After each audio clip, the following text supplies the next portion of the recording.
আসসালামু আলাইকুম, কি অবস্থা সবার? আশা করি তোমরা সবাই ভালো আছো। মিশন টেস্ট এ প্লাস পৌরনীতি ব্যাচে তোমাদের সবাইকে স্বাগত জানাচ্ছি। আমি তোমাদের তৌফিক ভাইয়া। কি অবস্থা সবার? আজকে জমকালো আয়োজনের মাঝখানে ইতিমধ্যে তোমরা নাসির ভাইয়ার এবং ইশরাতুল ক্লাস করে ফেলছো। এখন পালা হচ্ছে তৌফিক ভাইয়ার ক্লাসটা করার। পরবর্তী ক্লাসের জন্য তোমরা অনেকেই মেসেজ দিছো এবং আমি গ্রুপে পোস্ট করার পর থেকে তোমরা অনেকে অপেক্ষা করতেছিলা। ভাইয়া 6:30টার দিকে ক্লাস শুরু হয়ে যাবে, আমি চলে আসছি ভাইয়া। এখন কাজ হচ্ছে তোমার প্রত্যেকটা ফ্রেন্ড, মানে নতুন ফ্রেন্ড যারা আছে, ক্লাসে দ্রুত ডেকে ফেলা এবং আমরা এখনই ক্লাসটা শুরু করবো ইনশাল্লাহ। সোহেল,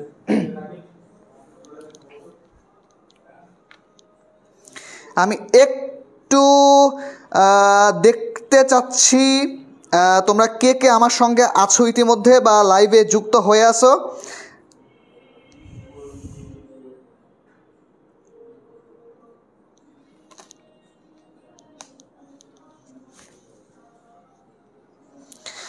ওয়ালাইকুম আসসালাম। আমরা ইতিমধ্যে দেখতেছি 200 জন ক্লাসে চলে আসছে। মানে তোমরা অনেক বেশি অপেক্ষা করতেছিলে, এতটুকু অন্তত কনফার্ম। না হলে এতজন মানুষ তো এত তাড়াতাড়ি ক্লাসে আসা সম্ভব না। তো থ্যাংক ইউ তোমাদেরকে যারা এত দ্রুত ক্লাসে চলে আসছো। আমি আলহামদুলিল্লাহ ভালো আছি। তোমাদের সবাইকে একসঙ্গে ওয়ালাইকুম আসসালাম। তোমরা সবাই কেমন আছো? আজকের ক্লাসটা আমি মনে করাইতে চাই যে আজকের ক্লাসটা মিশন টেস্ট এ প্লাসের প্রথম ক্লাস এবং এই ক্লাসটা দিয়ে ধামাকা একটা ওপেনিং শুরু করতে যাচ্ছি। তোমরা অলরেডি দেখতে পাচ্তেছো যে আমি পঞ্চম অধ্যায় নিয়ে আজকের খেলাটা শুরু করব, কারণ পঞ্চম অধ্যায় তোমাদের কলেজেও কোথাও পড়ায় না এবং তোমরা কোনো মেন্টরের কাছেও পড়তে পারো না, এবং এই অধ্যায়টাই ফুল সিলেবাসের সব থেকে কঠিন একটা অধ্যায়। তো কঠিন দিয়েই আমরা শুরু করব, সহজ তো অন্যরাও পড়ায়, কঠিন না হয় আমরাই শুরু করলাম। এই দায়িত্ব আমরাই নিয়ে নিচ্ছি। যারা ক্লাসে আসছো অপেক্ষা করছে, আমি সবার কাছে দুঃখিত। একটা ক্লাস শুরু হলো, আরেকটা মানে শেষ হলো, আরেকটা ক্লাস শুরু হচ্ছে, এই জন্যই মেইনলি একটু দেরি হয়ে গেছে। আমি আন্তরিকভাবে তোমাদের কাছে দুঃখিত। আমি তোমাদেরকে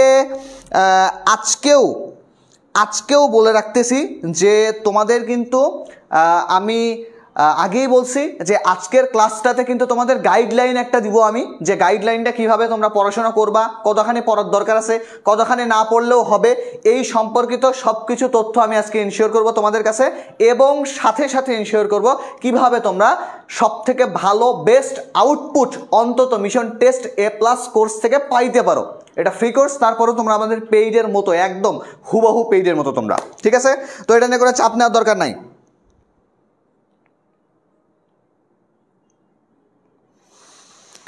আমাদের মধ্যে ইতিমধ্যে 5:30 চলে আসছে। আমরা চাচ্ছি আরও একটু স্টুডেন্ট অ্যাড হয়ে যাক, আমরা তারপরেই মেইনলি আমাদের আলোচনাটা শুরু করব। কারণ হচ্ছে আমি চাচ্ছি যে তোমরা যেন কেউ মিস না করো, এতটুকু অন্তত বলতে পারছি। আলহামদুলিল্লাহ, যারা সালাম দিয়েছে সবাইকে পরে ওয়ালাইকুম আসসালাম, সবাইকে একসঙ্গে ওয়ালাইকুম আসসালাম।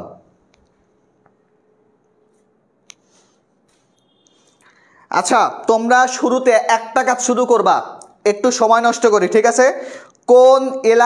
কোন এলাকার মানুষজন বেশি আছে আমি একটু বিভাগ ওয়াইজ বলবো।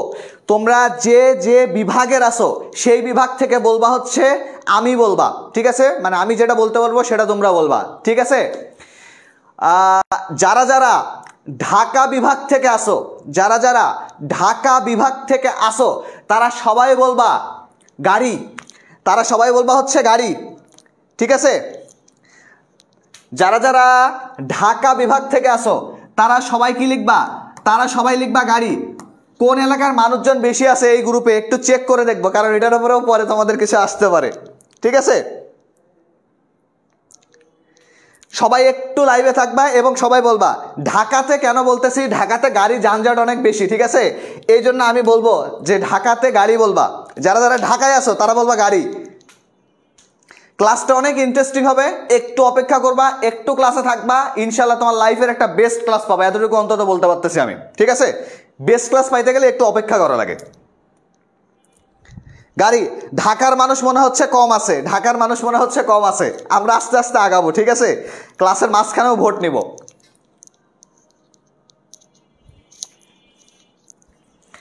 আর তোমরা তোমাদের ফ্রেন্ডদের কাছখানে কিংবা এখান থেকে শেয়ারও করে দিতে পারো, এটা টোটালি তোমাদের ইচ্ছা আর কি, আমি জোর জবরদস্তি করব না। আচ্ছা, ঢাকার মানুষজন খুবই কম আছে, ঠিক আছে? আমরা বুঝতে পারছি। তো আমরা আরেকটা জেলার কথা বলি, ঠিক আছে? আরেকটা জেলার বিভাগের কথা বলি। তোমরা যারা যারা চট্টগ্রামের আসো তারা কি লিখবা? তারা লিখবা তারা লিখবা নদী, তারা লিখবা হচ্ছে কি নদী, না না তোমরা সমুদ্র লেখো, সমুদ্র লেখো, তোমরা তোমরা লিখবা সমুদ্র। যারা যারা চট্টগ্রামের আছো তারা লিখবা সমুদ্র।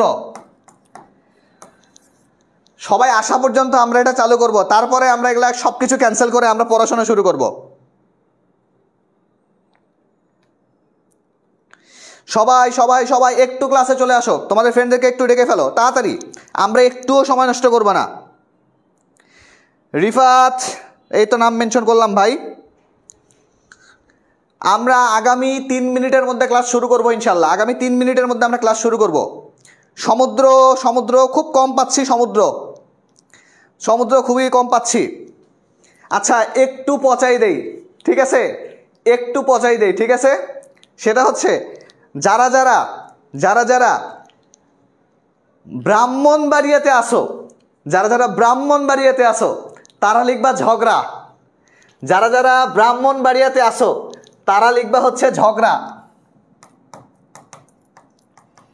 ব্রাহ্মণবাড়িয়াতে যারা আসো তারা লিখবা ঝগড়া, কারণ তুমি একটু মানে নিউজ ফিড খুললেই দেখবা যে ব্রাহ্মণবাড়িয়ার কোনো খবর পাইছে কিরকম, যে বাবা ছেলেকে চোখের দিকে চোখ তাকালেই শুরু হলো মারামারি, দেখলা 2 এলাকার মধ্যে মারামারি শুরু হয়ে গেছে।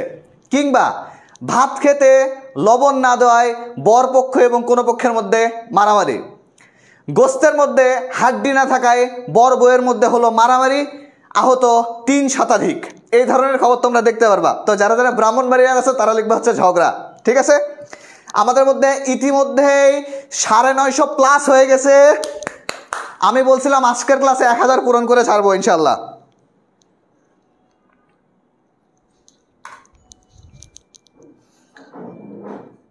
ঠিক আছে, আমি বলছিলাম 1000 পূরণ করে ছাড়বো ইনশাল্লাহ। তো তোমাদের কাজ হচ্ছে কি, ছবি তোলা। 1000 হয়ে গেলে হ্যাঁ কতগুলোতে আছে, কত আছে, 73-এ আছে।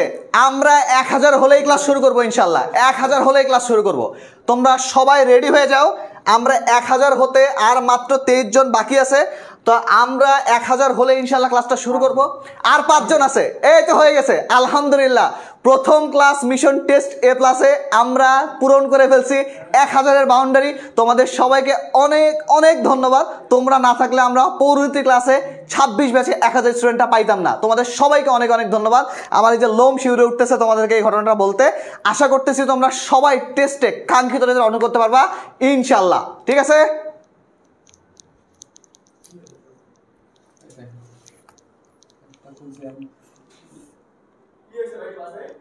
ভাই 1000 পূরণ করে ফেলছি ভাই, কি বলেন 1000 পূরণ করে ফেলছি। পোলাপাইন পৌরনীতি ক্লাসের পাগল হয়ে গেছে, বুঝতেছেন ঘটনা? না না অসম্ভব, পৌরনীতি ক্লাস চলতেছে, পোলাপাইন তো বুঝছে, পোলাপাইন তো এটাই চাই শুধু আমাকে তৌফিক এটা একটু খুলে দাও তো। আমিন আমিন দাও, ঠিক আছে। এখন আমরা ক্লাসটা শুরু করব, ভণ্ডামি শেষ। তো এখন আমরা ক্লাসটা শুরু করতে যাচ্ছি। আর একটা তুলবা আমাকে ফোকাস করে আর কি, যেন আমাকে সুন্দর লাগে আর কি। না ওটা সাইডে থাক।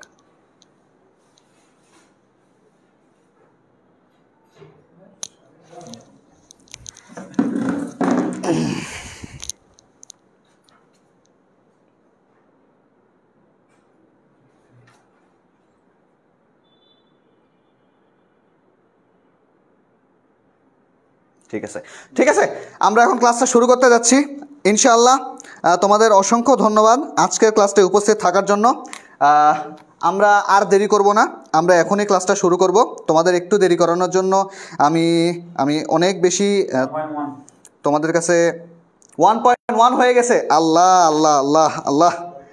যাই হোক পোলাপাইন তোমরা ক্লাসে থাকো, আর কেউ ভালো স্ক্রিনশট তুললে আমাকে পাঠিয়ে দিও, আমি তোমাদেরটা পোস্ট করব অবশ্যই। 1.1 হয়ে গেছে আলহামদুলিল্লাহ। আচ্ছা আমরা এখনই ক্লাসটা শুরু করতেছি।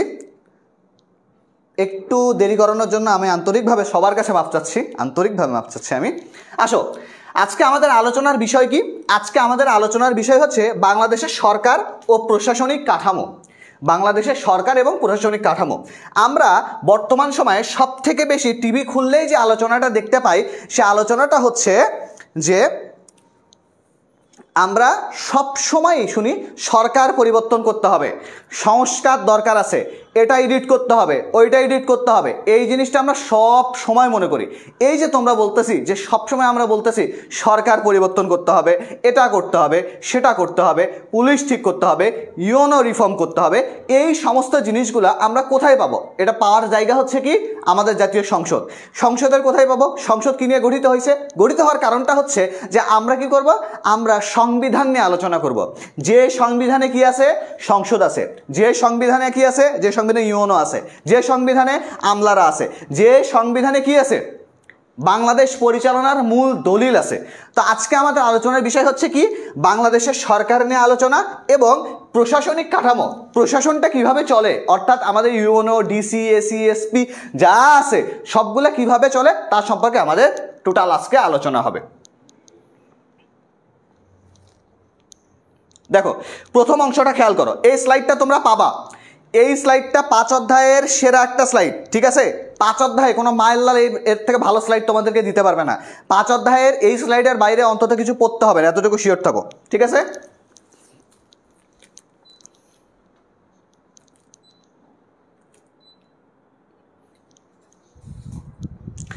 খেয়াল করে দেখো, প্রথমে কি যে অংশটাতে আমি নোট করতে বলবো সেই অংশটা নোট করবা। রাষ্ট্রের একটি গুরুত্বপূর্ণ উপাদান হলো সরকার।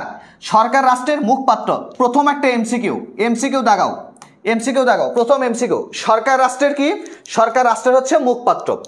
সরকার গঠিত হয় আইন বিভাগ, শাসন বিভাগ ও বিচার বিভাগ নিয়ে। তাহলে সরকার গঠিত হয় কয়টা বিভাগ নিয়ে?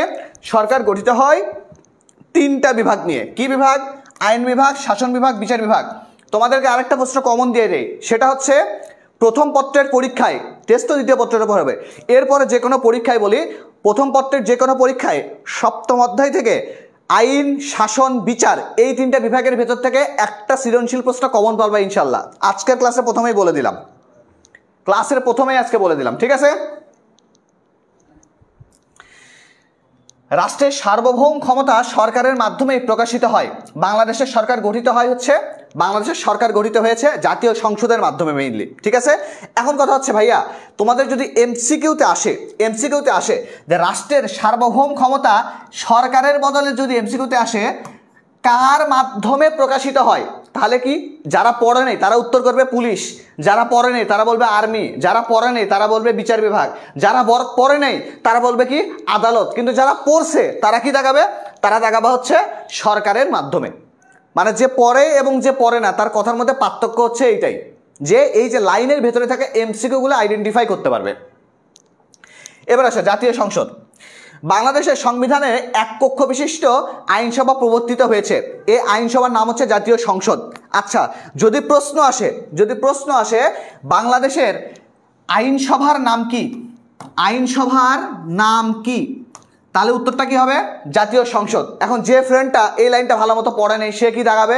সে চিন্তাই করতে থাকবে, ভাই রে ভাই, জাতীয় সংসদে তো সবাই মিলে বসে এখন আইন ঠিক করে, কিন্তু আইনসভার নাম আবার কোনটা এটা তো পড়ি নাই। অথচ সে জানেই না যে আইনসভার কথা মেনশন করতেছে সেটাই জাতীয় সংসদ। সংবিধান অনুযায়ী বাংলাদেশের একটি সংসদ থাকবে। প্রজাতন্ত্রের আইন প্রণয়নের ক্ষমতা সংসদের উপর ন্যস্ত থাকবে। অর্থাৎ কি, যে কোনো আইন প্রণীত হবে কোথায় থেকে? সংসদ থেকে, ঠিক আছে? আচ্ছা, তাহলে এখানে তোমাদের একটা প্রশ্ন করি যে আইন প্রণয়নের কাজ তাহলে আসলে কার? আইন প্রণয়নের কাজ কার? প্রশ্ন করলাম, উত্তর করো সবাই। আইন প্রণয়নের কাজটা কার? এখানে কিন্তু ব্যক্তি, জাতীয় সংসদের বলতেছি না, সংসদের কোন ব্যক্তির আইন প্রণয়নের ক্ষমতা আছে সেটা তোমাদেরকে বলতে হবে। কোন ব্যক্তির, স্পেসিফিক উত্তর দিবা যে ওই ব্যক্তিদের বা ওই ব্যক্তির আইন প্রণয়নের ক্ষমতা আছে। সবাই উত্তর করো।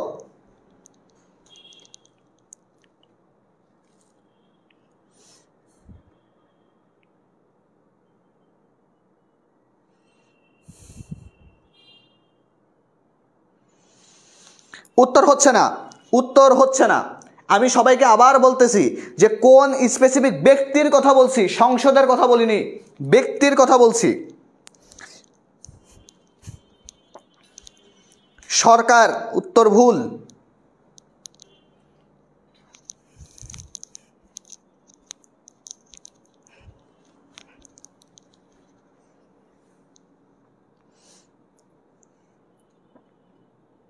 সংসদ সদস্য মান্নান হোসেন, তোমার উত্তরটা আমি নিয়ে নিলাম। এটা হচ্ছে সংসদ সদস্য। আরে ভাই, একটা সংসদের ভেতরে এখানে আসন আছে কয়টা? এখানে আসন আসে 300টা। এই সংসদটার কাজ কি? আইন প্রণয়ন করা। তাহলে আইন প্রণয়নটা কে করবে ভাই? এই সংসদ যারা সদস্য আছে, যারা এমপি আছে, বাংলা কথা, এমপি বললে বেশি চেনে, সংসদ সদস্য বললে কম চেনে। তাহলে দেখো, এই এমপিরা যারা আছে, সেই এমপিদেররা কি করে? এরা হচ্ছে আইন প্রণয়ন করে। কি করে? আইন প্রণয়ন করে, কিংবা কি আইন তৈরি করার ক্ষমতা রাখে। এই জন্য তাদেরকে সাংসদ বলা হয়। এমপির বাংলা প্রতিশব্দ কি? এমপির বাংলা প্রতিশব্দ হচ্ছে সাংসদ। আচ্ছা, জাতীয় সংসদের স্থায়ী আসন রাজধানী ঢাকায় অবস্থিত। তাহলে কোথায়? জাতীয় সংসদের স্থায়ী আসন হচ্ছে কোথায়? ঢাকায় অবস্থিত। আচ্ছা, জাতীয় সংসদের গঠন, কম্পোজিশন কি? মোট 300টি আসন, যা থেকে জনগণ প্রত্যক্ষ ভোটে সদস্য নির্বাচিত হয়। আচ্ছা, এখন আমাকে বলো তো দেখি, জাতীয় সংসদের যারা এমপি আছে তারা কিভাবে ভোটে নির্বাচিত হয়? প্রত্যক্ষ ভোটে নাকি পরোক্ষ ভোটে? উত্তর হচ্ছে কি প্রত্যক্ষ ভোটের মাধ্যমে। প্রত্যক্ষ ভোটটা কি? তুমি যে সরাসরি এমপি ইলেকশনে ভোট দিলা, যে আমার এলাকায় নোয়াখালী আসন থেকে কুদ্দুস মিয়া দাঁড়াইছে, কুদ্দুস মিয়া হবে আমার এমপি, আমি যে কুদ্দুস মিয়ার বোতল মার্কায় ভোট দিয়ে আসলাম, এটাই হচ্ছে কি সরাসরি বা প্রত্যক্ষ ভোট দেওয়া। অতিরিক্ত 50টি নারী আসন রয়েছে। এই আসনগুলো সংসদ সদস্যদের দ্বারাই নির্বাচিত হয়। অর্থাৎ কি, যারা সংসদের এমপি হবে তারাই নির্বাচিত 50 জনকে নেয়, যে তোমরা নারী সদস্য সংসদে বসবা।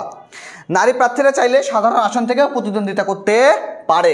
যে যার তোমরা নারী, সমস্যা নাই, তুমি যদি চাও আমাদের মতো এই আসনগুলা থেকেও কি করতে পারো? নির্বাচন করতে পারো, তাতে কোনো ভেদাভেদ নেই। আচ্ছা, এবার পড়ি কি সংসদ সদস্য হওয়ার যোগ্যতা কি কি? যে ভাই, আমি তো সংসদ সদস্য হতে চাই, আমার যোগ্যতা তাহলে কি বলেন দেখি? এগুলো থেকে এমসিকিউ আসে। অবশ্যই বাংলাদেশের নাগরিক হতে হবে।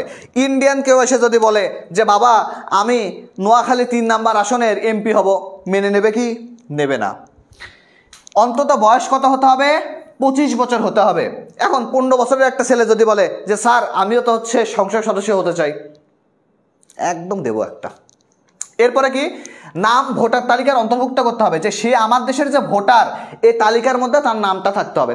তালিকার মধ্যে যদি নামটা না থাকে তাহলে তাকে আমরা ভোটার হিসেবে গণ্য করব না। আচ্ছা, এবার তো বললাম যে যোগ্যতা কি কি আছে, এবার পড়বো অযোগ্যতা কি কি আছে। অযোগ্যতা থেকে এমসিকিউ বেশি আসে, খেয়াল করে দেখো। কোনো ব্যক্তি সংসদ সদস্য হবেন কি না, যদি হবে না আদালত কর্তৃক অপ্রকৃতস্থ ঘোষিত হয়। মানে কি, তার ব্যালেন্স ঠিক নাই, তার মাথার সার্কিটে সমস্যা আছে। যাদের মাথার সার্কিটে সমস্যা আছে তাদের কি আদালত বলবে তোমার এগুলা নির্বাচন করা যাবে না, তুমি আগে সার্কিট ঠিক করো, তুমি আগে। এরপরে দেউলিয়া হয়ে দায়মুক্ত হয়নি। এটা কি করছে? ব্যাংক থেকে 2000 কোটি টাকা তুলছে। তোলার পরে কি হয়ে গেছে ঘটনা? তোলার পরে বলছে আমার কাছে কোনো টাকা নাই, আমার তো ড্যাশ মারা সারা। ঠিক আছে, আরো ভালো করে বলি, আমার তো হোকা মারা সারা, আমার তো সব টাকা নিয়ে নিছে। এই যে দেখো, এটার কারণটা কি? সে আদালত কর্তৃক কি হবে? আদালত কর্তৃক দায় মুক্ত হয় নাই, টাকা না দিলে নির্বাচনে দাঁড়াইতে পারতবি না। বিদেশি নাগরিকত্ব গ্রহণ করেন এবং অনুগত্য গ্রহণ করে বা ঘোষণা করে। অর্থাৎ কি, বাংলাদেশের নাগরিক কিন্তু বিদেশে আবার কি ওই দেশেরও নাগরিক। তো ওখানকার যদি তুমি হয়ে যাও তাহলে আমি এখানে কেন নির্বাচন করতে দেব না। এরপরে কি, বিদেশি নাগরিকত্ব গ্রহণ করেন। আচ্ছা, এরপরে হচ্ছে নৈতিক স্খলনজনিত অপরাধে 2 বছরে খণ্ডিত হন। খেয়াল করে দেখো, নৈতিক স্খলন বলতে কি হয়েছে? ধরো সাপোজ ওই ব্যক্তিটা কোনো একটা ধর্ষণের সঙ্গে জড়িত ছিল, কিংবা ওই ব্যক্তিটা কোনো একটা মেয়েকে হ্যারাসমেন্ট করছে, কিংবা ওই ব্যক্তিটা বউ পেটাইছে, কিংবা ওই ব্যক্তিটা শাশুড়ি পেটাইছে। এরকম কেস আমরা বাংলাদেশে দেখি না? তো এরকম যদি কেস হয় এবং সে যদি আদালত কর্তৃক 2 বছর ধরে কারাদণ্ডে থাকে এবং আদালত থেকে বের হওয়ার, অর্থাৎ কি 2 বছর কারা ভোগ করে বের হওয়ার 5 বছর অতিক্রান্ত না হলে সে ভোট করতে পারবে না। টাইম ডিউরেশন কিন্তু 2টা। তাকে কি করতে হবে? 2 বছর কারাদণ্ডে থাকতে হবে, মানে কি হাজতে থাকতে হবে। তারপরে কি বের হয়ে আবার 5 বছর তাকে নিরপেক্ষ থাকতে হবে, তার নামে কোনো মামলা সামলা কোনো কিছু দেওয়া যাবে না, কোনো কিছু করা যাবে না, তাহলে সেই ব্যক্তি শুধু অংশগ্রহণ করতে পারে। যদি 5 বছরের একদিনও কম হয় সে বাদ। বাংলাদেশের যোগসাজকারী বিশেষ ট্রাইব্যুনাল আদেশ 72 অনুযায়ী অপরাধী সাব্যস্ত হয়। অর্থাৎ বাংলাদেশ যখন গঠন হয়েছে তখন বাংলাদেশেরই বিরোধিতা করছিল, এমন যদি কেউ থাকে তাহলে 72 সালের আইন অনুযায়ী সে অপরাধী হবে এবং অপরাধীকে নমিনেশন দেওয়া যাবে না। কথা কোন ঠিক কিনা বলেন আপনারা?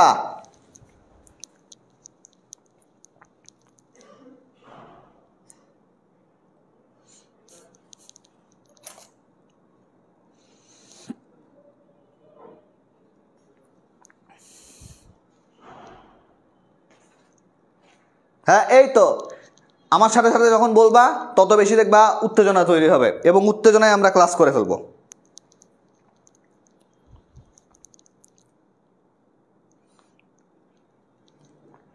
আচ্ছা, এবার দেখো পরবর্তী অংশ। প্রজাতন্ত্রের কোনো লাভজনক পদে অধিষ্ঠিত থাকেন যা আইন অনুমোদিত নয়। অর্থাৎ রাষ্ট্রের এমন কোনো পদে আছে যেটা কি খুবই লাভজনক একটা পদ, সেই পদে থাকলে কি হবে, সে কখনো নমিনেশন করতে পারবে না বা ইলেকশন করতে পারবে না। কোনো আইনের মাধ্যমে অযোগ্য ঘোষিত হলে, অর্থাৎ যে কোনো আইন, ধরো মামলা মোকদ্দমা যে কিছু হোক, করার ফলে কি হয়েছে তাকে হচ্ছে আইন বলছে যে তোমার এগুলো করা যাবে না, এরকম কোনো ব্যক্তিও যদি হয় তাহলে সে নমিনেশন করতে পারবে না। অর্থাৎ কি একদম ক্লিন ব্যক্তি নমিনেশন ফর্ম পূরণ করতে পারবে, একদম ক্লিন ব্যক্তি। ঠিক আছে,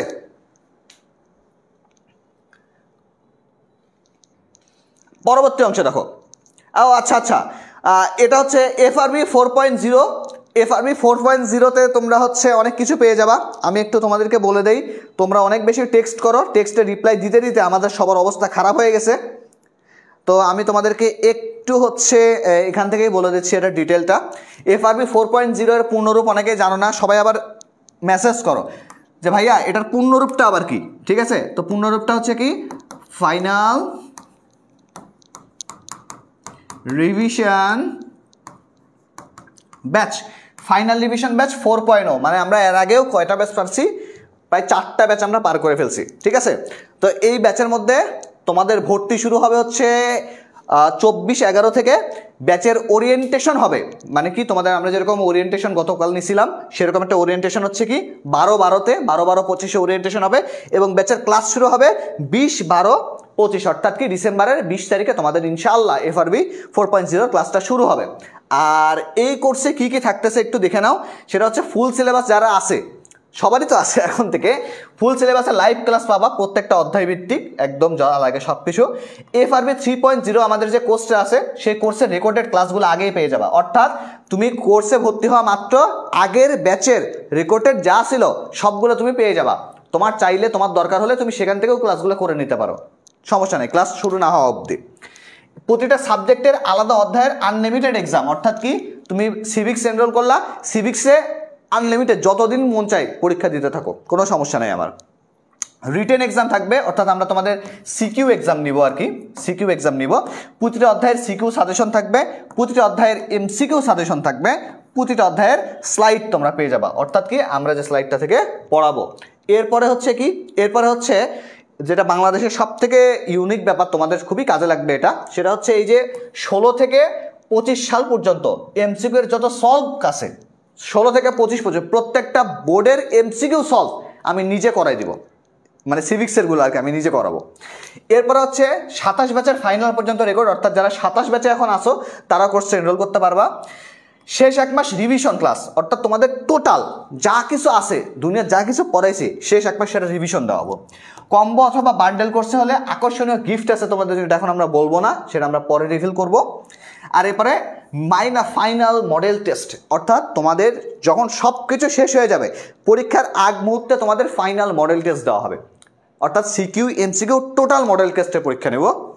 সার্বক্ষণিক মেন্টরশিপ, অর্থাৎ হোয়াটসঅ্যাপ গ্রুপ থাকবে, আমাকে ওখানে পেয়ে যাবা। স্পেশাল গাইডলাইন সেশন থাকবে এবং পরীক্ষার আগে মেকা সিকিউ সলভ করাবো, যে সিকিউতে যেন ভালো নাম্বার আসে সেই জন্য আবার সিকিউ সলভের এক্সট্রা ক্লাস নেব ইনশাল্লাহ। আর তোমরা একটু কোর্স ফিটা দেখে নাও, তোমরা অলরেডি হয়তো অনেকেই জানো। দেখো বাংলা ইংলিশ আইসিটি অর্থাৎ কম্বো কোর্স সেটাতে তোমরা প্রথম 1000 জন অর্থাৎ এই গ্রুপ থেকে সিলেক্টেড 1000 জনকে আমরা নিব, সেখান থেকে তোমরা 50% এনরোল করতে পারবা। আর যারা কম্পালসারি ইন্ডিভিজুয়াল কোর্স যেটা দেখো প্রথম 1000 জন তোমরা হচ্ছে 50%। কম্পালসারির মধ্যে আবার ভাগ আছে, কারো যদি বাংলা দরকার, কারো ইংরেজি দরকার, কারো আইসিটি দরকার, তোমরা হচ্ছে দেখো এখানেও 50% এনরোল করতে পারবা 1250 টাকায়। তবে এটা কি প্রথম 1000 জনের জন্য শুধু। এরপরে আবার কোর্স ফি দেখো বেড়ে গেছে, 1250 থেকে 1500 হয়ে গেছে। অর্থাৎ আগে আগে পড়লে আগে আগে লাভ পাবা। আর গ্রুপ সাবজেক্টটা একটু দেখে নাও, যে গ্রুপ সাবজেক্ট তোমার ধরো পৌরনীতি সমস্যা, আইসিটি সমস্যা, এই ধরনের যদি সমস্যা থাকে তাহলে সেই সমস্যাটা সমাধান করার জন্য আমরা প্রত্যেকে থাকবো। সেখানে তোমরা 4টা সাবজেক্ট পেয়ে যাবা, 4টাই তো আছে তোমাদের, সেখানে 2500 টাকায়। আর যদি একটু দেরি করে ফেলো তাহলে সেটা আবার 3000 টাকা হয়ে যাবে। আর ইন্ডিভিজুয়াল গ্রুপ কোর্স হচ্ছে দেখো 1000 টাকা করে মাত্র। অর্থাৎ তোমার যদি আইসিটি, ইকোনমিক্স দরকার, সিভিক্স দরকার, হিস্ট্রি দরকার, ইসলামিক হিস্ট্রি কালচার দরকার, কিংবা হোম সায়েন্স দরকার, সাইকোলজি দরকার, যেটা দরকার, কিংবা এগ্রিকালচার দরকার, যেটা দরকার সেটা তুমি এখান থেকে এনরোল করতে পারবা। এখন বান্ডেল কোর্সটা তোমাদের জন্য মনে হয় ভালো হবে, কারণ বান্ডেল কোর্স নিলে সবগুলো সাবজেক্ট একসঙ্গে তোমরা পেয়ে যাবা। সেটা হচ্ছে কি, প্রথমে 1000 জন হচ্ছে 60% ছাড়ে 3800 টাকায় ভর্তি হতে পারবা। এখানে তোমার একদম টোটাল জন্ম থেকে মৃত্যু পর্যন্ত যতগুলো ফিচার আছে সবগুলো তুমি উপভোগ করতে পারবা, কারণ তোমার 13 থেকে 14টা ফিচার, আবার গিফট হিউজ। আমরা এই জন্য এটাকে মেগা ব্যাচ বা সুপার ব্যাচ বানাই ফেলছি, ঠিক আছে? তবে দেরি করলে কিন্তু আবার বেড়ে যাবে, আমি চাইবো না তোমরা কেউ দেরি করো। এখন ভর্তির জন্য কেউ মেসেজ দেবে না ভাই, এখন ভর্তির জন্য কোনো মেসেজ দেবে না। ভর্তি শুরু হবে 24 তারিখ থেকে, তোমাদের আরও আপডেট তোমরা জানতে পারবা। তোমরা পেইন নিবা না, তোমাদের ওয়েবসাইটের মাধ্যমে আমরা সব পরীক্ষা টরীক্ষা নেওয়াবো ভাই।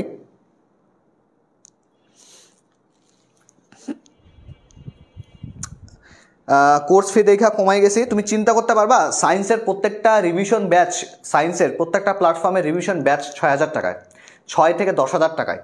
তাও আবার সাইকেল পূরণ করতে হয়, ফিজিক্সের আলাদা, কেমিস্ট্রির আলাদা, বায়োলজির আলাদা, ম্যাথের আলাদা। সেখানে তোমরা মানবিকের প্ল্যাটফর্ম হিসেবে আমি তো তাও 3800 একটু কমই লাগে আর কি। কারণ হচ্ছে যে পরিমাণ ইফোর্ট তোমাদের পেছনে দিতে হবে সেটা কল্পনার বাইরে, তোমরা বিশ্বাসও করতে পারবে না। 16 সাল থেকে 25 সাল এখানে টোটাল এমসিকিউ আছে কটা জানো? এখানে টোটাল এমসিকিউ আছে 3360টা। 3360টা এমসিকিউ সলভ আমাকে নিজে দিতে হবে, এবং আমি সেগুলো ভিডিও শ্যুট করবো।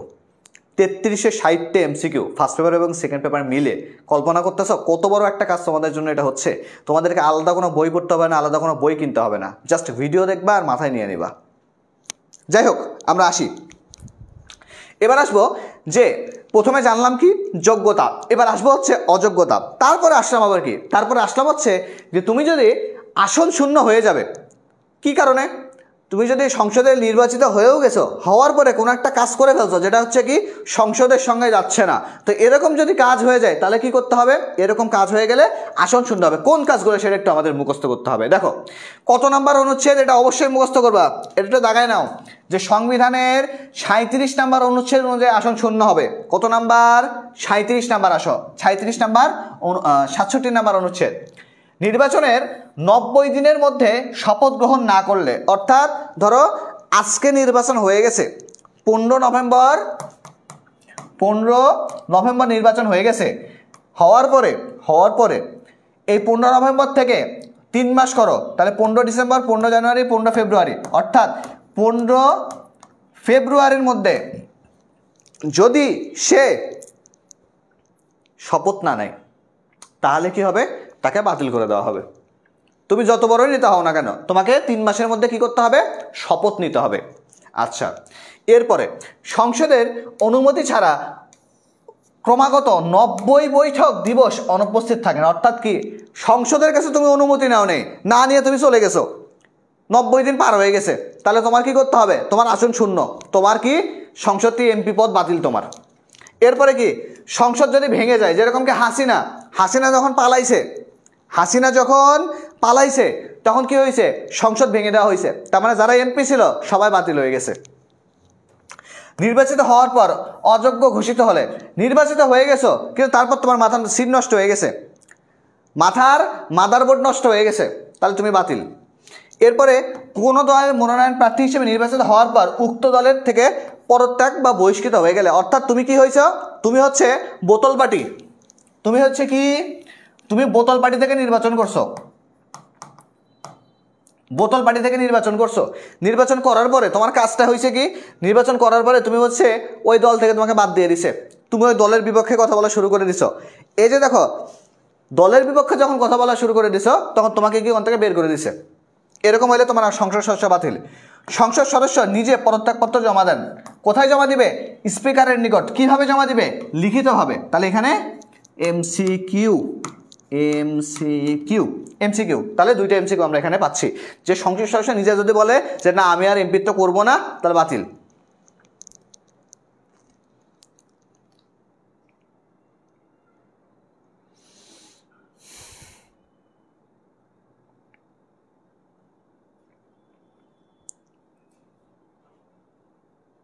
হাসিনা পালায় না, আসলেই ঠিক, হাসিনা পালায় না, হাসিনা শ্বশুর বাড়ি গেছে।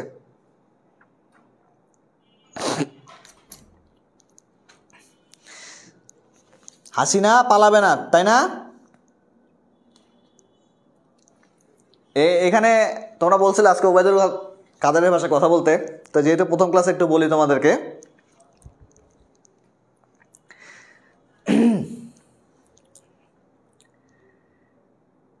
আপা পালাবে না কি? ফখরুল সাহেব জায়গা দেবেন পঞ্চগড়ের বাসায়? শেখ হাসিনা পালায় না, শেখ হাসিনা পালিয়ে যায় এবং সাথে আমরাও পালিয়ে যাই। বলেন সবাই ঠিক কিনা?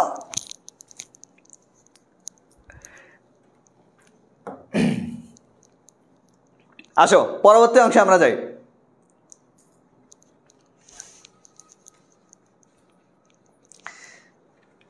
এবারে পড়বো আমরা সংসদের মেয়াদ বা টেনার কিরকম হবে, যে একটা সংসদ কতদূর পর্যন্ত রান করতে পারবে। আজকে আমরা সেটা নিয়ে আলোচনা করব।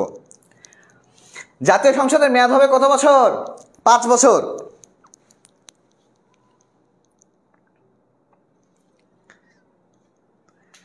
আপা আসবে, তোমরা চিন্তা করো না, আপা আসবে, পরীক্ষার পর আসবে, আপা রেজাল্ট ঘোষণা করতে আসবে, ঠিক কিনা বলো?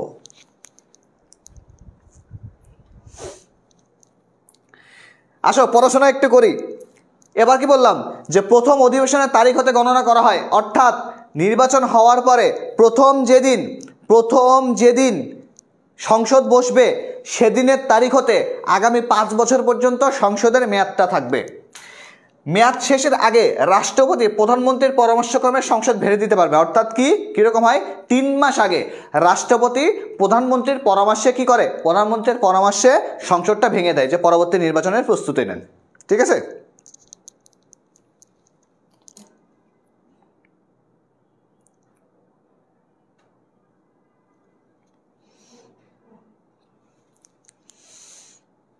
হ্যাঁ, মুদির কাছে চলে গেছে ভাই। হাসিনা পালায় না, হাসিনা মুদির কাছে চলে গেছে। বহুদিন পর স্বামীর কথা মনে পড়ছে তো।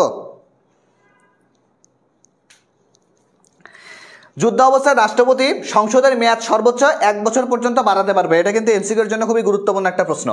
এবার খেয়াল করো, এখানে যুদ্ধ অবস্থায় দুইটা জিনিস আছে, যে একটা হচ্ছে কি যুদ্ধ অবস্থায় সর্বোচ্চ কত বছর?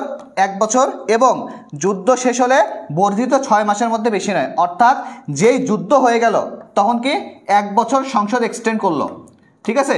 কিন্তু যখন যুদ্ধটা কি হলো, শেষ হলো, তখন আগামী 6 মাসের মধ্যে কি করতে হবে? নির্বাচন দিতে হবে। আগামী 6 মাসের মধ্যে কি করতে হবে? নির্বাচন দিতে হবে। এই দুটো এমসিকিউ খুবই খুবই খুবই গুরুত্বপূর্ণ। না ভাই, আমি আর কারো ভয়েস পারি না, আমি একটু ওয়াচ করতে পারি শুধু।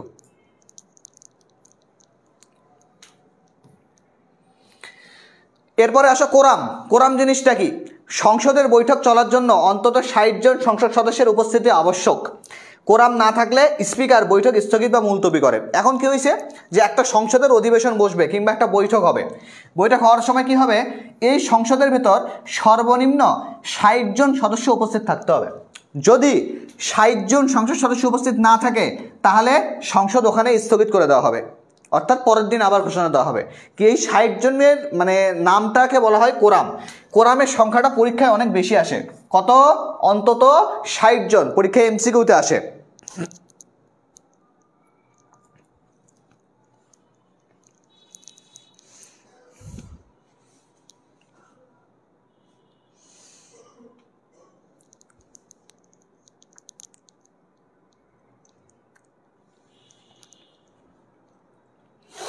ওয়াচ করব। তোমরা যদি ক্লাসে অ্যাক্টিভ থাকো, ক্লাসটা ঠিকঠাক মতো করো, তাহলে ক্লাসের শেষে ওয়াচ করব, তার আগে ওয়াচ করব না। আসো এবার আসো অধিবেশন বা সেশন জিনিসটা কি। সাধারণ নির্বাচনের পর রাষ্ট্রপতি অধিবেশন আহ্বান করেন। রাষ্ট্রপতির অধিবেশন স্থগিত বা ভেঙে দিতে পারেন। প্রথম বৈঠকে সংসদ সদস্যের মধ্যে থেকে একজন স্পিকার, একজন ডেপুটি স্পিকার নির্বাচিত হয় এবং কি হয়, একটা সংসদীয় কমিটি গঠন করা হয়। তাহলে প্রথম বৈঠকের কাজটা কি? প্রথম বৈঠকের কাজ হচ্ছে কি, একজন স্পিকার নির্বাচিত করা, একজন ডেপুটি স্পিকার নির্বাচিত করা এবং একই সাথে সংসদীয় স্থায়ী কমিটি তৈরি করে ফেলা। অর্থাৎ প্রথম বৈঠকের মেইন কাজ কয়টা? 3টা মেইন কাজ। আচ্ছা, পরবর্তী অংশে আসো। এবার আসো সংসদের উপস্থিতি বা অংশগ্রহণ। কেউ যদি একাধিক নির্বাচনী এলাকা থেকে নির্বাচিত হয় তাহলে কি হবে, 30 দিনের মধ্যে কোন এলাকা থেকে প্রতিনিধিত্ব করবেন তা জানাতে হবে, নইলে তার আসন শূন্য হবে। অর্থাৎ কি, তোমরা এবার দেখবা যে বিএনপি যখন নমিনেশন দিছে তখন খালেদা জিয়া, মানে বেগম খালেদা জিয়া, উনি 3টে আসন থেকে প্রতিনিধিত্ব করবে। একটা কি, একটা হচ্ছে দিনাজপুর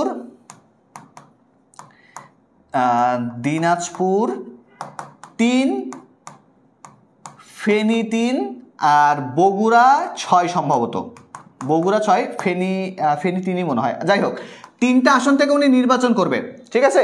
করার পরে উনি যখন কোনো একটা থেকে নির্বাচিত হয়ে গেছে, 3টা থেকেই ধরো নির্বাচিত হয়ে গেছে, ওনার তো সাপোর্ট ভালো, তো হচ্ছে 3টা থেকে নির্বাচিত হয়ে গেছে।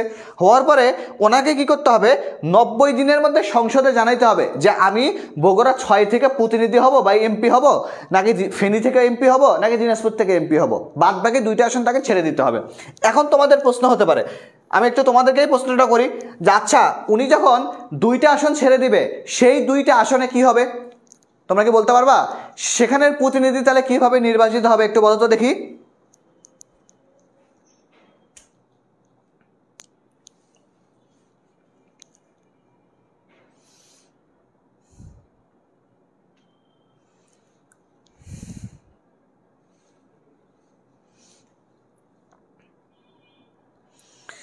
আচ্ছা, এই ক্লাসের মাঝখানে কেউ যদি এই যে অমুক দল জিন্দাবাদ, তমুক দল জিন্দাবাদ বলো, তাহলে এমন অপমান করবা ক্লাসের মাঝখানে যে মানে লুঙ্গি তুলে দৌড়াইতে হুঁশ পাবা না।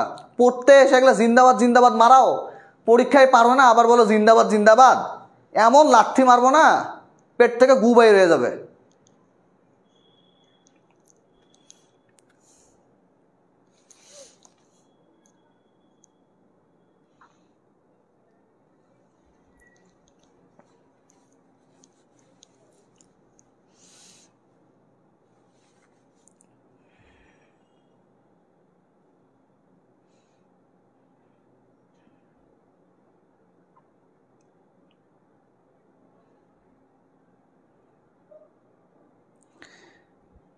হ্যাঁ, না তোমরা অনেকে এটার উত্তরটা জানো না। দেখো এখানে উত্তরটা কি হবে, ওই আসনগুলোতে উপনির্বাচন হবে, উপনির্বাচন হবে, ওই দল থেকে আবার নির্বাচন হবে, ঠিক আছে। এটা হচ্ছে মেইন কথা, এটা হচ্ছে মেইন কথা, ঠিক আছে। আচ্ছা, এরপরে কি, নির্বাচনের 90 দিনের মধ্যে শপথ গ্রহণ করতে হবে, নাহলে আসন শূন্য হবে। অনুমতি ছাড়া 90 বৈঠক দিবস অনুপস্থিত থাকলে আসন শূন্য হবে। কোনো সদস্য দলীয় মনোনয়ন নিয়ে নির্বাচিত হয়ে পরের দল থেকে পদত্যাগ করলে, বিপক্ষে ভোট দিলে তার আসন শূন্য হবে। অর্থাৎ কি, কেউ বোতল দলটা থেকে নির্বাচন করছে, এখন সে কি করছে, বোতল দল থেকে একজন কি করছে, একটা বলছে যে আমার এলাকায় এটা লাগবে বা ওইটা লাগবে, কিংবা সরকার এটা করতেছে না, এখন কি করছে, এই নিজের দলের বিপক্ষেই চলে গেছে। তো তুমি যে দল থেকে নির্বাচিত হইলা, যে দলের দানা পানি খাইলা, সে দলের বিপক্ষেই চলে গেলে, তাহলে তোমাকে কি আর রাখবে না, তখন তোমার আসন কি বাতিল হয়ে যাবে। এবার আমরা পড়ব জাতীয় সংসদের গঠন, কার্যাবলী এবং ক্ষমতা। এর মধ্যে কি কারো সমস্যা আছে? একটু আমাকে জানাবা, কোনো সমস্যা আছে কিনা।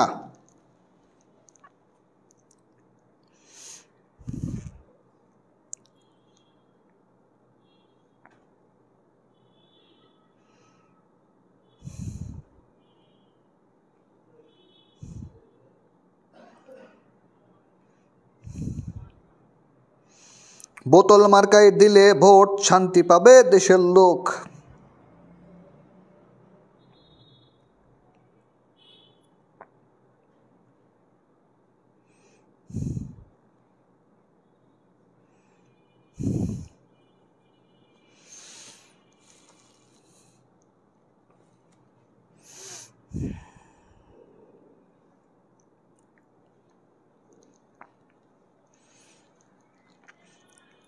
আচ্ছা, ক্লাসটা কি চলবে?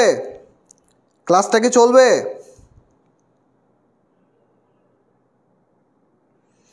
যারা যারা ক্লাসটা পছন্দ করছো, আমাকে না ক্লাসটাকে পছন্দ করছো, তারা লিখবা চলবে। যাদের পছন্দ হয় নাই তারাও লিখবা চলবে, কারণ না চললেও তোমাকে ক্লাস করাই লাগবে, যেহেতু গ্রুপে ঢুকছো। কোনো ছাড় নাই, কোনো ছাড় হবে না।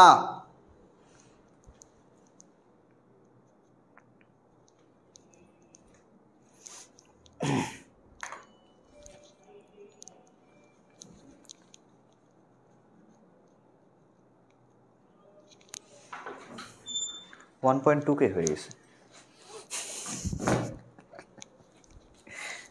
ওটাতে একটু ফোকাস দিও।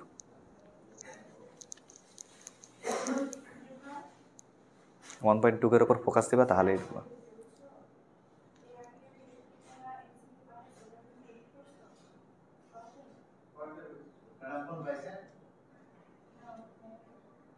একটা ছবি তুলে নিলাম, কারণ এটা হচ্ছে তোমাদের সঙ্গে প্রথম স্মৃতি আমার।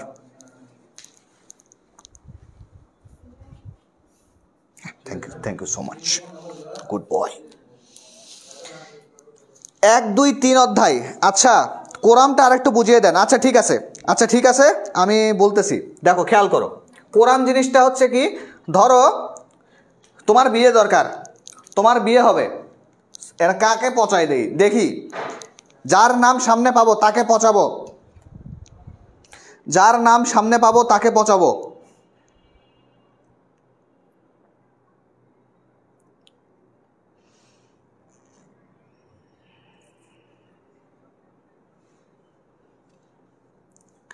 কাউকে পাচ্ছি না। আচ্ছা থাক, নতুন পোলাপাইন। ধরো কুদ্দুস আর হালিমা, কুদ্দুস আর হালিমার বিয়ে হবে। এখন বিয়ে হওয়ার ন্যূনতম শর্ত কি? ন্যূনতম শর্ত, বরপক্ষ এবং কনে পক্ষ থেকে 20 জনকে থাকতে হবে। কত? আচ্ছা ধরো 60 জনকে থাকতে হবে। বরপক্ষের থাকতে হবে 30 জন, মেয়ে পক্ষের থাকতে হবে হচ্ছে 30 জন। এখন এই 30 জন যদি উপস্থিত না থাকে, তাহলে এই বিয়েটা আর হবে না। এটাই হচ্ছে শর্ত। সংসদের শর্ত এরকম যে সংসদের কোনো একটা বৈঠক বা সভা বা একটা সেমিনার বা একটা সেশন বা অধিবেশন যাই বলি না কেন, সেটা পরিচালনা করতে গেলে নিম্নপক্ষে কতজন দরকার? নিম্নপক্ষে 30 60 জন দরকার। যদি 60 জন এমপি না থাকে, তাহলে কখনোই ওই অধিবেশন বা বৈঠক চলবে না। সেদিনের মতো ওটা স্থগিত, নতুন একটা তারিখ ঘোষণা দিয়ে দিবে। এখন কি বুঝে আসছে?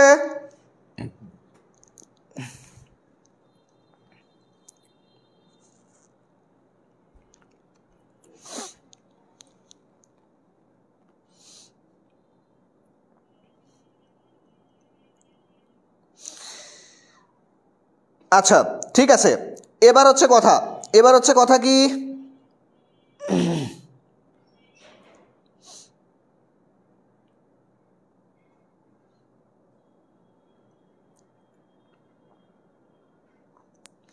সাকিব তুমি তো পেইড ব্যাচের স্টুডেন্ট, খুব সাবধান ভাইয়া, খুব সাবধান, একবার বলে দিলাম, খুব সাবধান।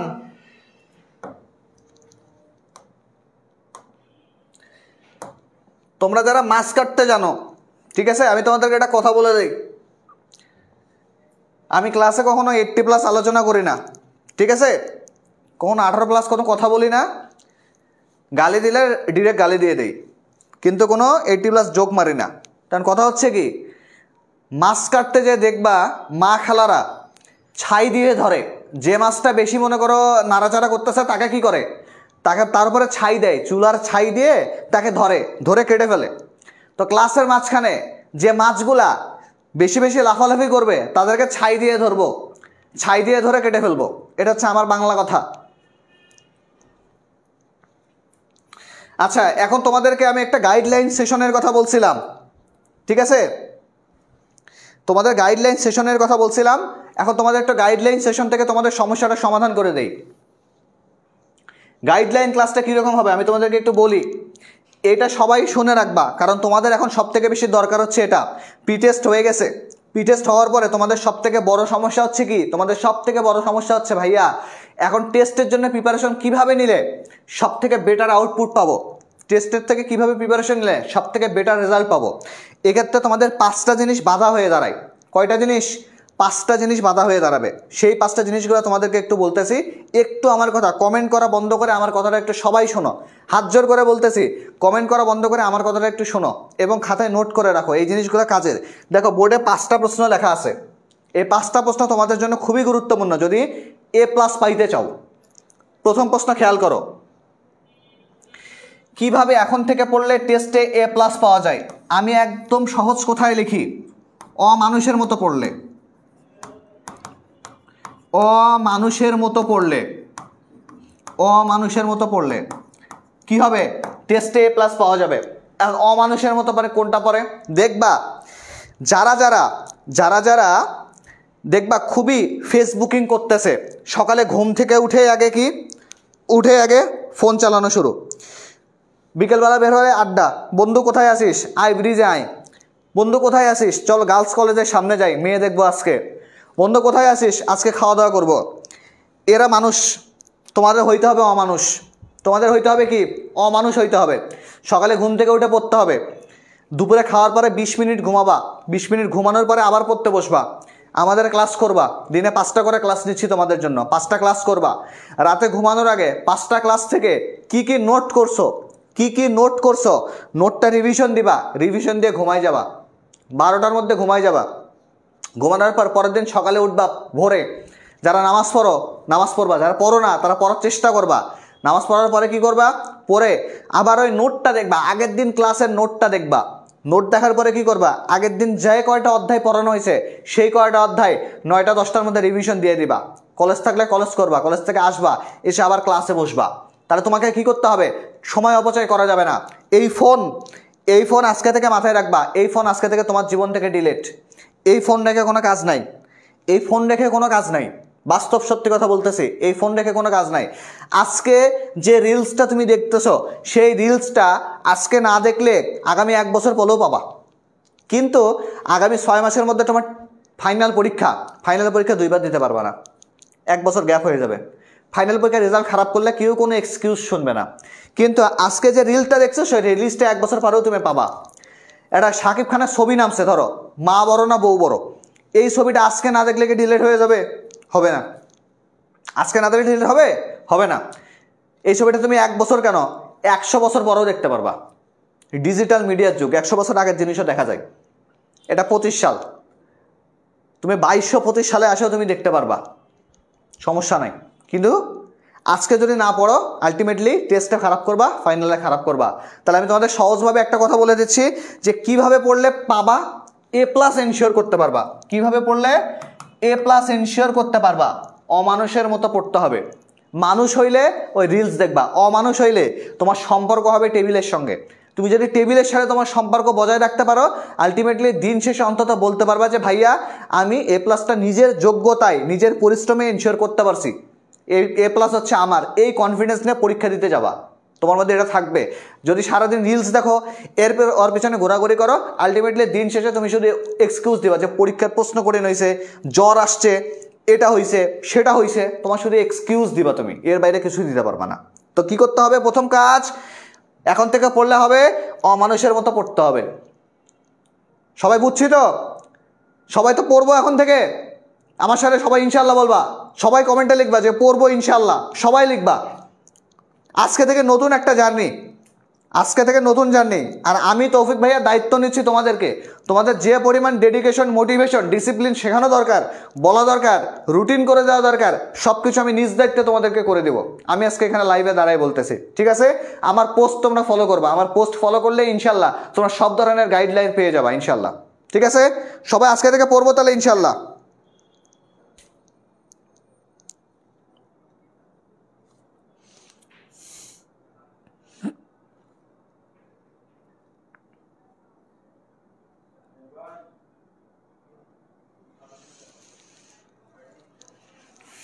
ঠিক আছে, পরের অংশে যাই। পরের অংশে কি বলছি? পড়ার গতি কিভাবে ধরে রাখবো।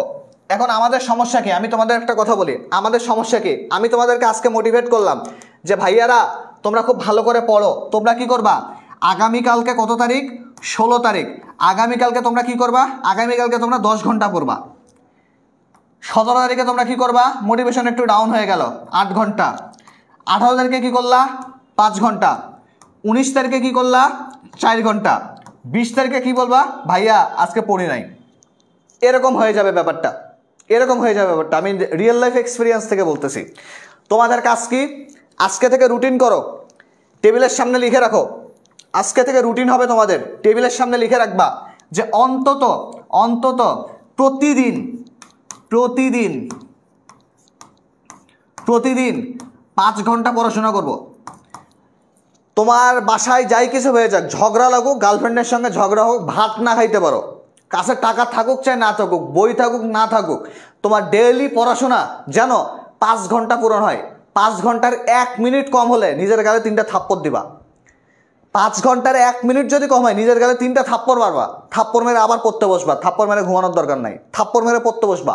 ডেইলি 5 ঘন্টা তোমাকে পড়তে হবে। 5 ঘন্টার বাইরে তোমার মনের ইচ্ছা, কিন্তু 5 ঘন্টার কমে তুমি পড়বা না। এটা হচ্ছে তোমার পড়াশোনার গতিকে ধরে রাখবে, ঠিক আছে? এরপরে কি পড়তে হবে, কি বাদ দিতে হবে, পড়তে হবে। ভাইয়া যেটা পড়াবে সেটা পড়তে হবে, ভাইয়া যেটা বাদ দিবে সেটা নিয়ে নাক গলানো যাবে না। কি ডিপেন্ড করতেছে, ভাইয়া যা পড়াবে, ঠিক আছে? ভাইয়া যা পড়াবে, ভাইয়া যা পড়াবে সেটা পড়বো। ভাইয়া যা বাদ দিতে বলছে সেই জিনিসটা বাদ দেবো। কারণ খেয়াল রাখো, আমার সাজেশন থেকে টেস্ট পরীক্ষায় আমার পেইড ব্যাচের যে কোনো স্টুডেন্টকে জিজ্ঞেস করে দেখবা যে তারা প্রি টেস্ট পরীক্ষায় কমন পাইছে কিনা। আমি তাদেরকে সাজেশন দিয়ে দিয়েছি, তোমাদেরকেও দিব। টেস্ট পরীক্ষায় তোমরা কমন পাবা। তা আমি যা পড়তে বলবো আমার উপর ভরসা রাখবা, আমার অভিজ্ঞতার উপর ভরসা রাখবা, সেটা তোমরা কমপ্লিট করবা, ইনশাল্লাহ টেস্ট পরীক্ষায় কমন পাবা। তো ভাইয়া যেটা বলবে, ভাইয়ার ইনস্ট্রাকশন ফলো করতে হবে। ভাইয়া যেদিকে যাবে, কোশ্চেন করা ছাড়া সেদিকে যেতে হবে। এরপরে কত ঘন্টা পড়তে হবে, পড়ার কোনো নির্দিষ্ট ঘন্টা হয় না, পড়ার কোনো নির্দিষ্ট ঘন্টা হয় না ভাই। কারো পড়া 2 ঘন্টায় হয়, কারো পড়া 20 ঘন্টায় হয়, কারো পড়া 10 ঘন্টায় হয়। সেম পড়া এক একজনের এক এক সময়ে হয়। যতক্ষণ পর্যন্ত ভেতর থেকে শব্দ না আসছে যে ভাই আজকে অনেক পড়লাম, আজকে বাদ দে। অনেক পড়লাম মানে কি, 1 ঘন্টা পরে 2 ঘন্টা রিলস দেখলাম, এমন না, ঠিক আছে? 1 ঘন্টা পড়লাম আর 1 ঘন্টা রিলস দেখলাম, এটা না ভাই।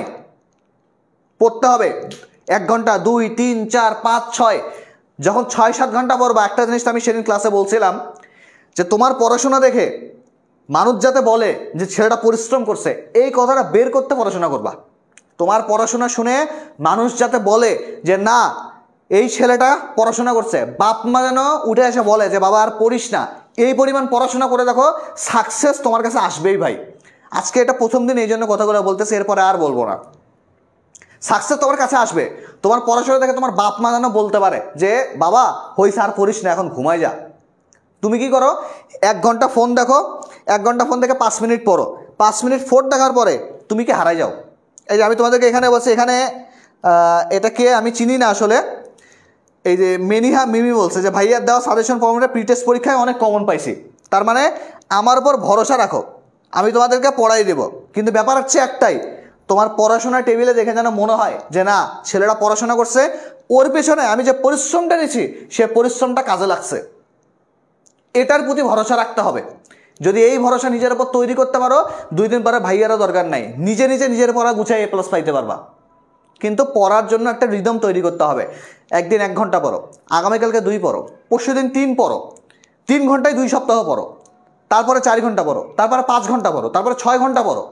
পড়ার তো শেষ নাই, কিন্তু এই 6 ঘন্টা থেকে 5, 4, 3, 2, 1 এরকম করা যাবে না।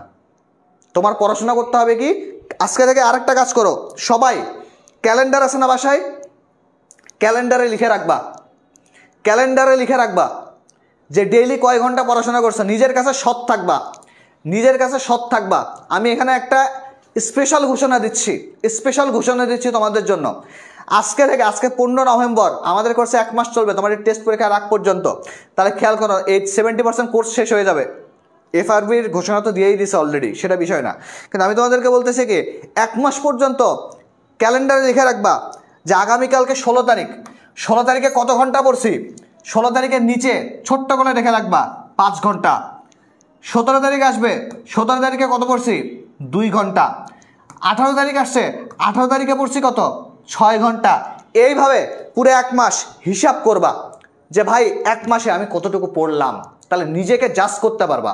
নিজেকে জাজ করা খুব ইম্পর্টেন্ট। আমার কথা আশা করি তোমায় বুঝতে পারছো। এই পড়া কিন্তু ভাইয়াদের ক্লাস লেকচার না, তোমার বাসায় পড়া। ক্লাস করলাম সেটা ইনক্লুড করবা না, বাসায় ভাইয়াদের বাইরে যেটা পড়তেছো সেটা ক্যালেন্ডারে লিখে রাখবা।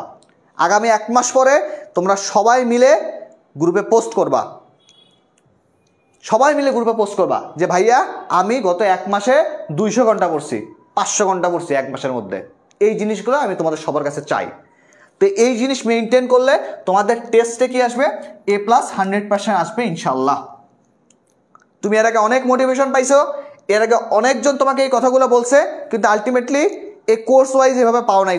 তোমরা পেইড ব্যাচের স্টুডেন্টও না, তোমরা সবাই ফ্রি ব্যাচের স্টুডেন্ট, তারপরও পেইডের মতো তোমাদের সঙ্গে আমার সম্পর্ক। তা আশা করবো 1 মাস পরে অন্তত আমাদেরকে নিরাশ করবা না তোমরা। কারণ দেখতেছো যে এই যে ক্লাস শুরু হচ্ছে, তুমি এর জন্য আমাকে 5 পয়সাও দাও নাই। 5 পয়সাকে দিছো, 5 পয়সাও তুমি আমাকে দাও না। এই যে ক্লাস এত বড় 76 পাতার একটা স্লাইড বানাইছি, এই স্লাইডটা তোমাদেরকে দিয়ে দেওয়া হবে। তো এই স্লাইডটা করতে কষ্ট হয় নাই আমার। যে অপারেটরটা করছে আমার ছোটো ভাই জোহা, এই স্লাইডটা করছে, জোহার কষ্ট হয় নাই। সোহেল একটু আগে এই সব কিছু সেট আপ ঠিক করে দিল, ওর কষ্ট হয় নাই। বনি ভাই সব কিছু ম্যানেজ করতেছে, বনি ভাইয়ের কষ্ট হয় নাই। পিয়াস আমাদের ম্যানেজার, পিয়াস সারাদিন তোমাদের পিছনে লেগে আছে, ওর কষ্ট হয় নাই। বাকি যারা স্টাফ আছে তারা তোমাদেরকে গ্রুপে অ্যাড করতেছে, তাদের কষ্ট হয় নাই। 1 পয়সা দিছো, 1 পয়সা চাইও নাই। জাস্ট তোমাদের জন্য একটা পেইড ব্যাচ নামাই ফেলছি আমরা। তারা বুঝতেছো তুমি যদি আমাদের সাথে বিশ্বাসঘাতকতা করো তাহলে ভাই আল্লাহ যেন তোমাকে মাফ না করে। যে পড়াশোনা করলাম না, হুদাই হুদাই ভাইয়াদের গ্রুপে ঢুকে আছি, বারবার বলতেছে আল্লাহ যেন তোমাকে মাফ না করে। আল্লাহর কাছে একটা দাবি রেখে দেবো আমরা যে ভাই ওদের জন্য পরিশ্রম করছে, ওরা আমাদের জন্য পড়ে নাই। আচ্ছা, এবার আমরা পরবর্তী অংশে যাই।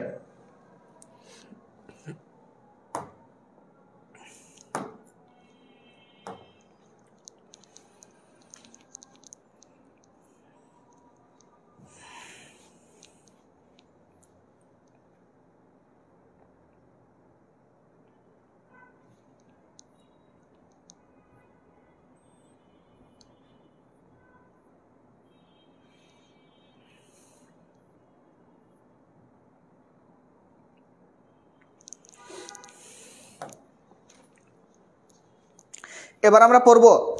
আমরা টিভি খুললেই একটা আলোচনা সবসময় দেখি, টিভি খুললে একটা আলোচনা সবসময় দেখি যে আচ্ছা যারা যারা বলছো যে ইনশাল্লাহ A+ পেয়ে দেখাবো ভাই, তাদের জন্য আমার ভালোবাসা।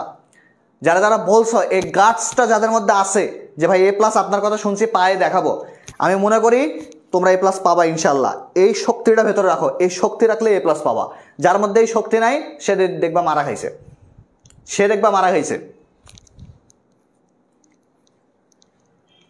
দেখো আজকে বলবো প্রধান প্রধান বিষয়সমূহ কি কি।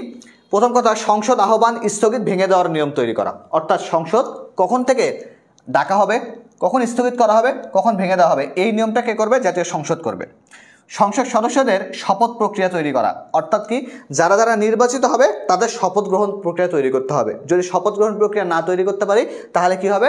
সংসদের বাধা হয়ে যাবে, সংসদের নিয়মে বাধা তৈরি হয়ে যাবে।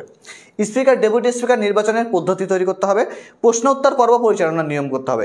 এখন দেখো প্রশ্ন উত্তর পর্বটা কি তোমরা সবসময় টিভিতে দেখছো, বিটিভি খুললেই আমরা দেখতাম। ধরো যে আমি একটা উদাহরণ দিয়ে দিই তাহলে মনে থাকবে তোমাদেরকে। প্রশ্ন উত্তর পর্বটা কীরকম হবে? এটা হচ্ছে ওবায়দুল কাদের, ওকে ভাই, ওবায়দুল কাদের। এটা হচ্ছে কি? এটা হচ্ছে কুদ্দুস মিয়া, কুদ্দুস মিয়া কি? কুদ্দুস মিয়া কুষ্টিয়ার এমপি। কুদ্দুস মিয়া এখন বলছে যে আমি বিগত সংসদে মাননীয় সড়ক এবং জনপদ মন্ত্রণালয়ের কাছে আমার কুষ্টিয়ার প্রধান সড়কের বাজেট চাইছিলাম, কিন্তু সব দিকে বাজেট দেওয়া হলেও আমার কুষ্টিয়ায় কোনো বাজেট দেওয়া হয় নাই। মাননীয় সড়ক এবং জনপদ মন্ত্রণালয়ের মন্ত্রীর কাছে আমি জানতে চাই কেন দেওয়া হলো না। তখন কি করবে? সড়ক এবং জনপদ মন্ত্রী যে আছে ওবায়দুল কাদের, সে কিভাবে বলবে? সে বলবে আপনাদের সব টাকা আমি রেখেছি, এজন্য রাস্তার জন্য কোনো বাজেট দিতে পারিনি। ওবায়দুল কাদের এভাবে কথা বলবে যে আপনাদের সবগুলো টাকা তো মেরে খাইছে, এই জন্য বাজেট দিতে পারে নাই। এটা কি দেখাইতো? এটা বিটিভিতে দেখাইতো, ঠিক আছে, এটা বিটিভিতে দেখাইতো। এটা হচ্ছে প্রশ্ন উত্তর সেশন।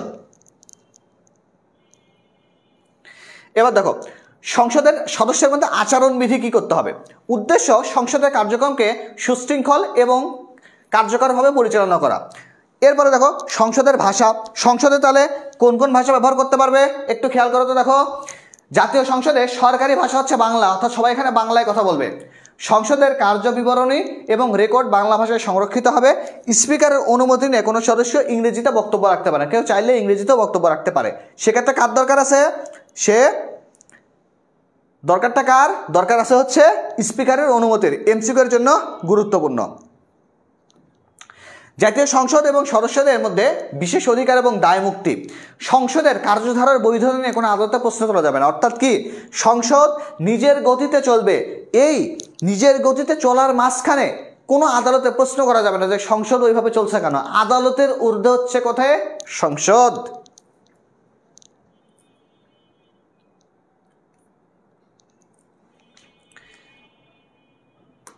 আচ্ছা এখানে একটা বলছে যে আগের টপিক ছাড়া বুঝতে পারবো না। ভাই শোনো, স্লাইড তো আছে, আগের টপিক বাদ দেওয়ার কোনো কিছু হয়নি। সংসদের কমিটি কত প্রকার, এই কমিটি কত প্রকার এটা তোমার পরীক্ষায় আসবে না ভাই। একটু ট্রাস্ট রাখো, যা জায়গা থেকে পড়াচ্ছি সেটার উপর একটা বিশ্বাস রাখ ভাই। নতুন নতুন পরিচয় তো, বিশ্বাস জন্ম নিতে সময় লাগবে। বিশ্বাস অন্তত আমার কাছে ভাঙবে না। একটু সময় রাখো, যা পড়াচ্ছি পড়ো, কমন আসবে। যা স্লাইডে আছে সবই গুরুত্বপূর্ণ, এটা তো আমি বলি নাই। এই লাইনটা গুরুত্বপূর্ণ, পরের লাইনটা না গুরুত্বপূর্ণও তো হইতে পারে, কিন্তু স্লাইডটা তোমাকে পড়তে হবে। যা পড়াচ্ছি সেটার প্রতি একটু মনোযোগ দাও, দেখবা ভালো হচ্ছে। আর এখানে এমন কি পড়াইছি, এটা কি গণিত নাকি রে যে একটা সূত্র বাদ দিয়ে আর একটা সূত্রে আসলাম। এবার দেখো সংসদের কার্যধারা বৈধতা নিয়ে কোনো প্রশ্ন তোলা যাবে না। সংসদের কার্যপ্রণালী নিয়ন্ত্রণ বা শৃঙ্খলা রক্ষায় নিয়োজিত ব্যক্তি আদালতের এখতিয়ারের বাইরে থাকবে। অর্থাৎ কি যারা সংসদকে নিয়ন্ত্রণ করে, যারা কি করে সংসদকে নিয়ন্ত্রণ করে, সেই নিয়ন্ত্রিত মানুষদের মধ্যে থেকে কারো সম্পর্কে আদালতে কোনো প্রশ্ন তোলা যাবে না। অর্থাৎ কি তারা আদালতের ঊর্ধ্বে থাকবে।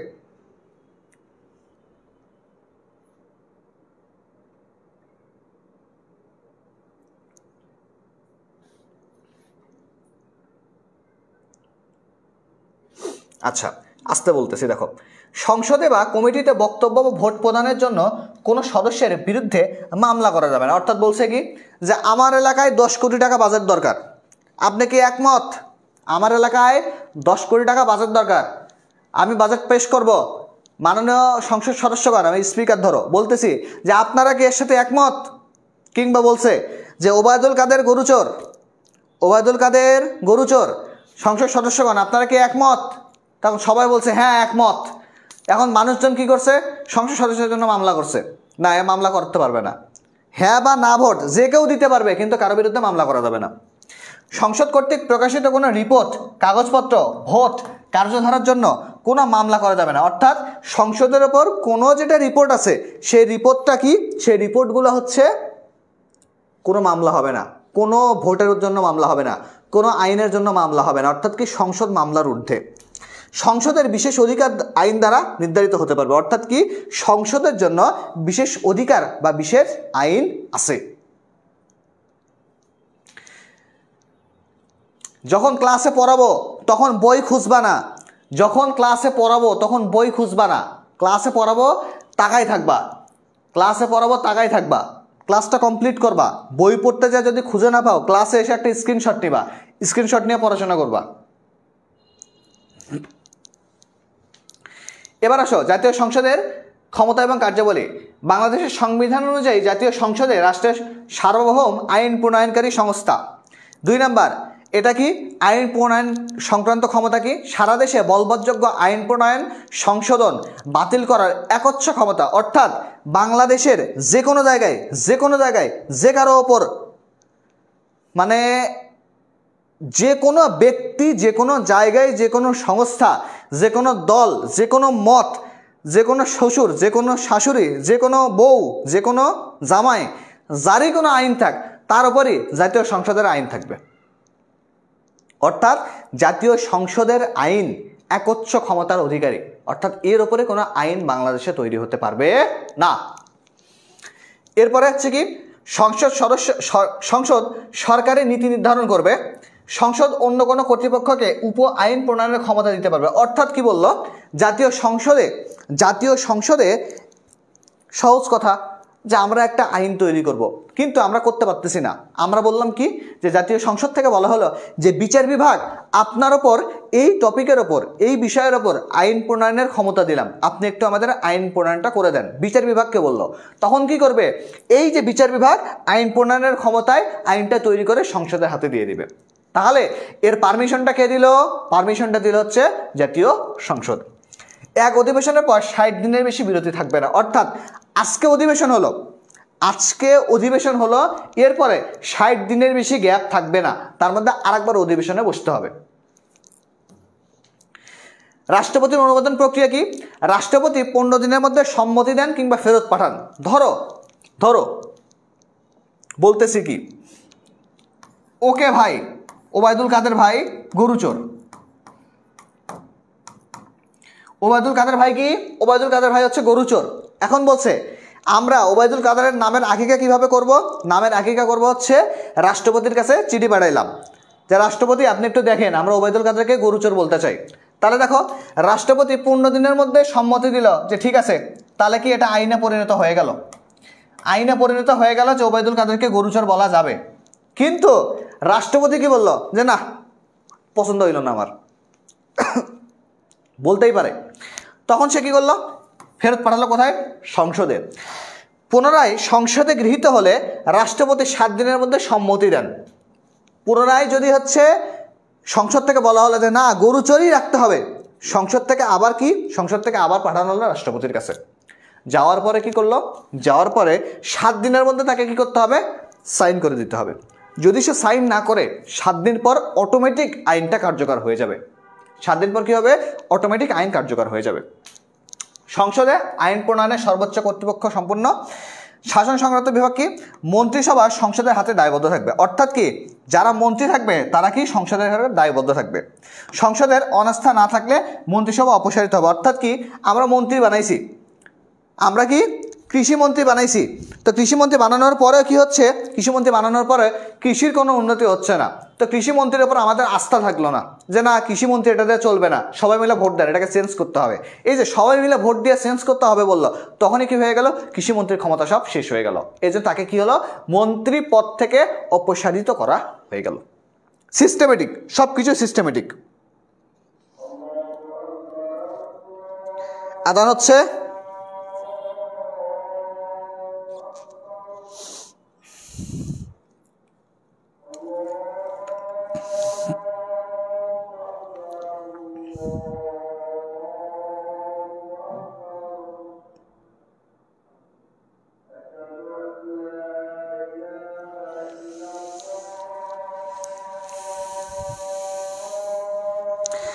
তোমরা কমেন্ট করতে করতে পাগল করে ফেলছো ক্লাসে, কমেন্ট করতে করতে পাগল। পোলাপাইন মেসেজ দিতেছে ভাইয়া কমেন্ট করা বন্ধ করতে বলেন, এত কেন তোমরা কমেন্ট করো? তোমরা তো পাগল করে ফেলছো। এত কেউ কমেন্ট করে, এত কেউ লেখে, তোমাদের হাত ব্যথা করে না? তাহলে তো রাষ্ট্রপতির কাছে না পাঠালেও হতো। হ্যাঁ, সংসদীয় সরকার ব্যবস্থায় রাষ্ট্রপতি একটা পুতুলের ভূমিকা পালন করে।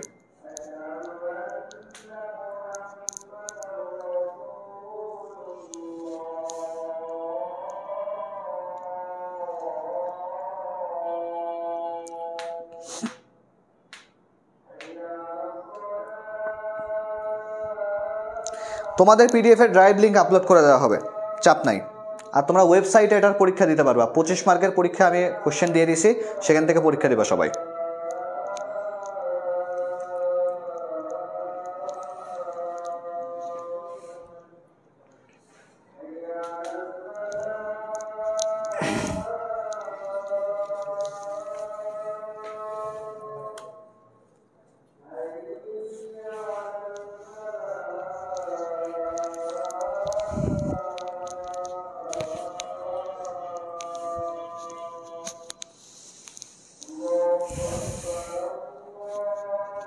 হ্যাঁ, নামমাত্র রাষ্ট্রপতি বলা হয় এই জন্য।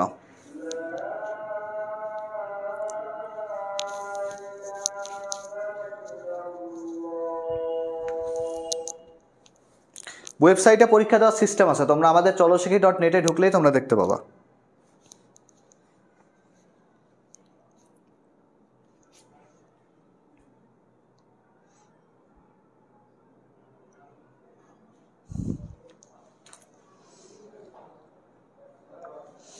আচ্ছা, যাই হোক, আমাদের এই স্লাইডটা অত্যাধিক বড়, তো আমরা আপাতত আজকে এতটুকু পর্যন্তই পড়বো ইনশাল্লাহ। ঠিক আছে, আমরা এতটুকু পর্যন্তই পড়বো। তোমাদের পিডিএফ লিঙ্ক তোমরা পেয়ে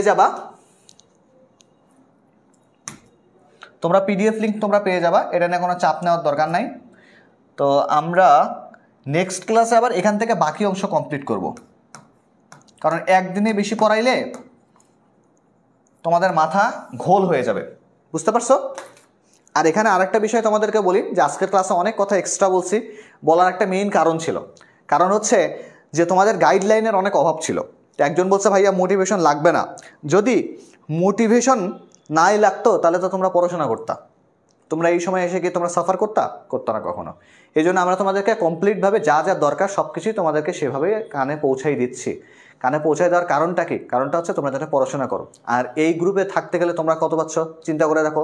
তোমাদের জন্য আমরা 2টা স্মার্টফোন রাখছি, তোমাদের জন্য 200 টি-শার্ট রাখছি, তোমাদের জন্য 24টা ক্রেস রাখছি, ডায়েরি রাখছি, 12,000 টাকার মোবাইল রিচার্জ রাখছি, এবং তোমাদের মধ্যে 15 জন এমন হবে যাদেরকে আমি এখন ক্লাস শেষ করে কল দিব, যাদেরকে কি হবে কল দিব। তো কে ভাগ্যবান হতে যাচ্ছে সেটা কেউ জানে না।